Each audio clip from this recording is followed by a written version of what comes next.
Chapter 28. Ellie. The following day, Charlie and I are enjoying a cup of tea in the sitting room. I talked to a grief counselor, Charlie says.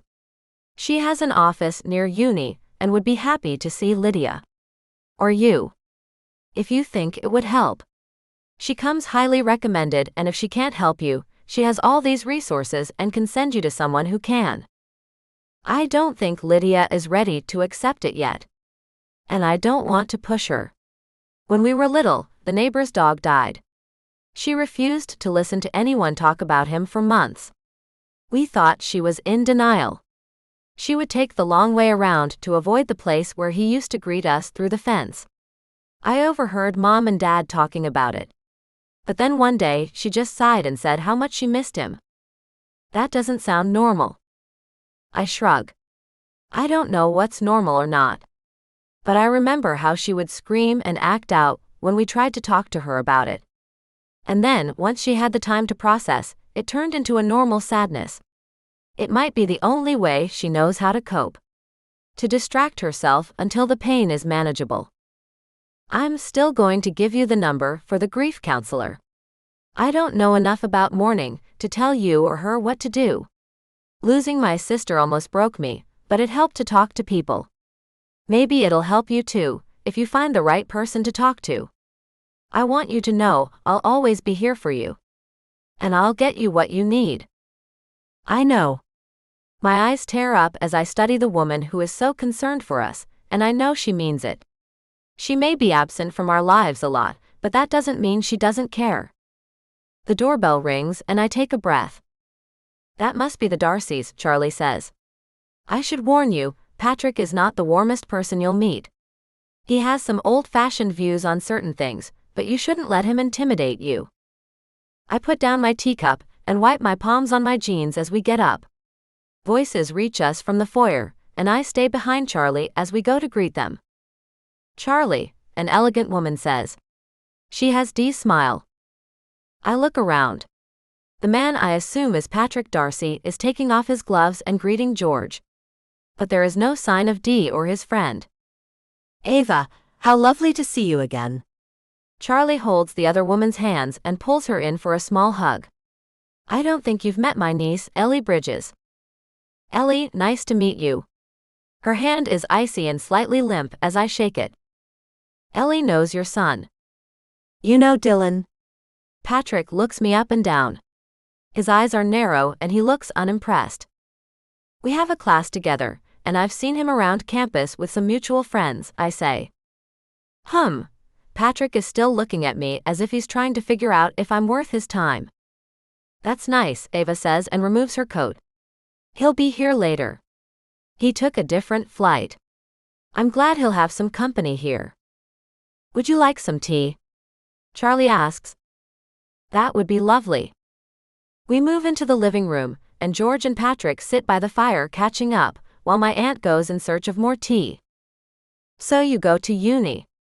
Ava asks as we sit down. I do. I'm a sophomore. And what's your major?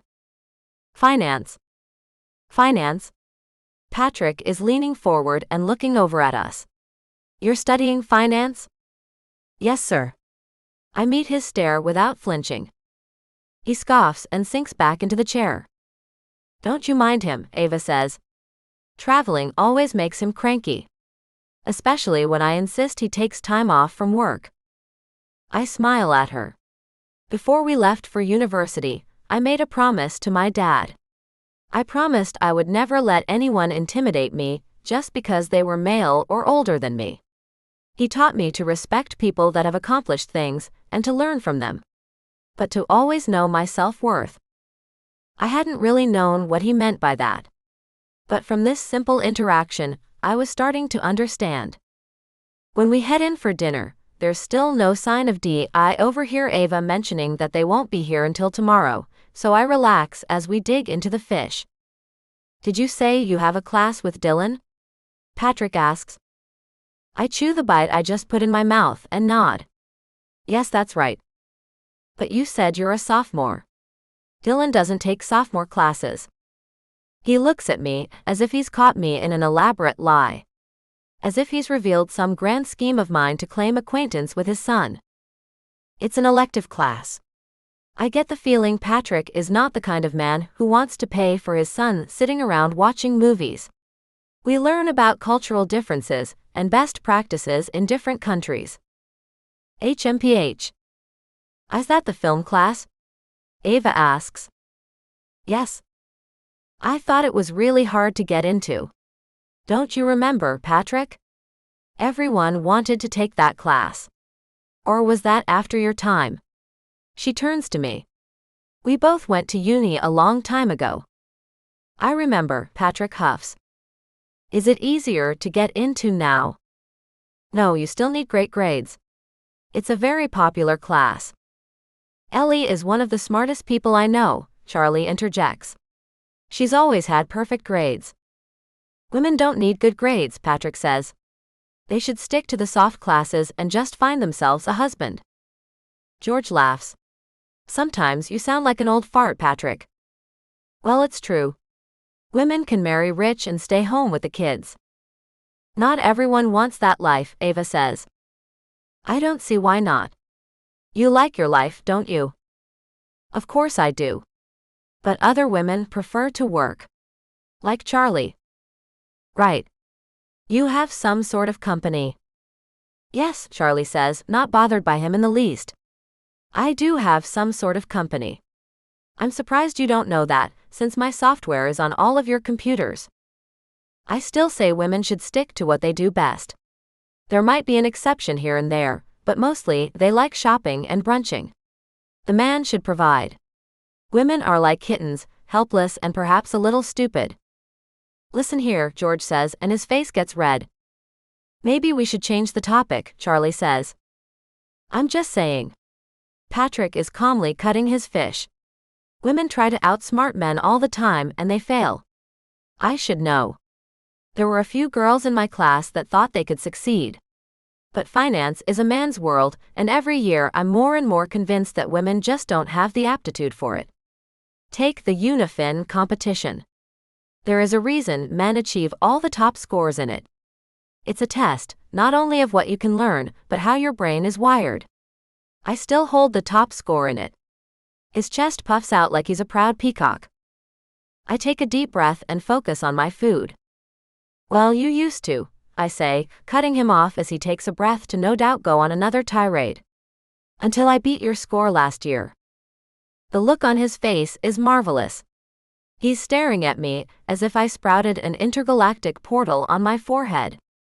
You're lying. I raise an eyebrow. Why would I lie about something you can find out with a simple phone call? It's true, Charlie says. There was a little prize ceremony and all. I went to it. I didn't realize it was such a big deal, though. Patrick glares at me, and I see some of his son in his eyes. I take another bite while holding his gaze. He tosses his cutlery on the plate and pushes his chair back. As he storms off, I notice his face is red and his fists clenched. Ava sighs but makes no move to go after him. Ignore him, she says. Sometimes he thinks this is the same world as the one his grandfather grew up in. I try to educate him, and sometimes it works, but he still has a long way to go. She turns to me. Congratulations on beating the Unifin top score. That's an outstanding achievement. I put down my fork. The adrenaline is making my hands shake. Thank you. After dinner, I find George in front of the fire again. He gestures for me to sit down. I'm sorry I made a scene at dinner, I say. I didn't mean to make it awkward. His laughter is deep and rumbling. It was brilliant. Patrick was rude, and you put him in his place. He usually gets away with it because he really is as smart as he thinks he is. But you one-upped him. I offended him. He'll get over it. No one has been able to beat his score for years. He enjoys bringing it up. George chuckles and takes a sip of his drink. I guess he's going to have to find something else to brag about. He put down his drink. You remind me of Charlie. I knew as soon as I met your aunt that she was special. She's such a strong woman. I love that she knows who she is, and she doesn't ask anyone for permission to be herself. Wait here. He gets up and walks over to the study. When he returns, he's holding a small box. I know we said no gifts, he says, and looks over his shoulder to the kitchen where Charlie and Ava are sharing a bottle of wine. But I couldn't resist getting her something. Do you think she'll like it? He opens the box and shows me a simple silver chain with a pale pink stone. It's a rose quartz, he says. I don't know much about crystals and stones, but I looked it up, and it's supposed to be good for connecting to each other and deepening the relationship. And it also said it will help her heal from the grief I know she still feels over losing her sister. I stroke the stone. It's not big or flashy. It probably cost less than the box it's in. And it screams Charlie. If you don't think she'll like it, I saw this diamond necklace I could get her. It's perfect. I smile at him. She's going to love it. He looks relieved and nods as he takes the necklace away. Charlie and Ava laugh as they emerge from the kitchen, and I start to think Christmas here could be quite enjoyable.